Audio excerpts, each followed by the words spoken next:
अस्सलाम वालेकुम नादरीन, बहुत ही जबरदस्त सी खबरें लेकर एक बार फिर मैं हाजिर हूँ। भारतीय कप्तान रोहित शर्मा ने एशिया कप को चैलेंज करार दे दिया।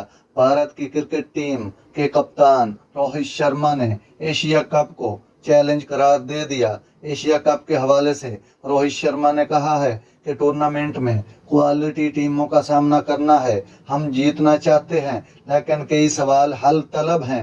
रोहित शर्मा ने कहा कि एशिया कप में क्वालिटी टीमों के खिलाफ खिलाड़ियों को प्रेशर में अच्छा खेलता हुआ देखना चाहता हूं। वर्ल्ड कप से पहले एशिया कप का होना अच्छी बात है।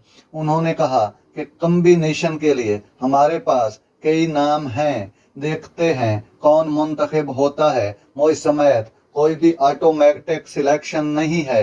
भारतीय कप्तान ने कहा कि किसी भी खिलाड़ी की टीम में जगह के लिए गारंटी नहीं है। हम किसी को ये नहीं कह सकते कि आप टीम में हो। रोहित शर्मा ने मजीद कहा कि वेस्ट इंडीज में अच्छे वनडे मैचेस हुए, अब एशिया कप में अच्छी हरीफ टीमों से मुकाबला होगा। तो नाजरीन, ये थी आज की ज़बरदस्त खबर जो मैंने आप लोगों तक पहुंचाई। अगर मेरा वीडियो अच्छा लगा हो तो मेरे चैनल को सब्सक्राइब ज़रूर कीजिएगा। अल्लाह हाफिज़।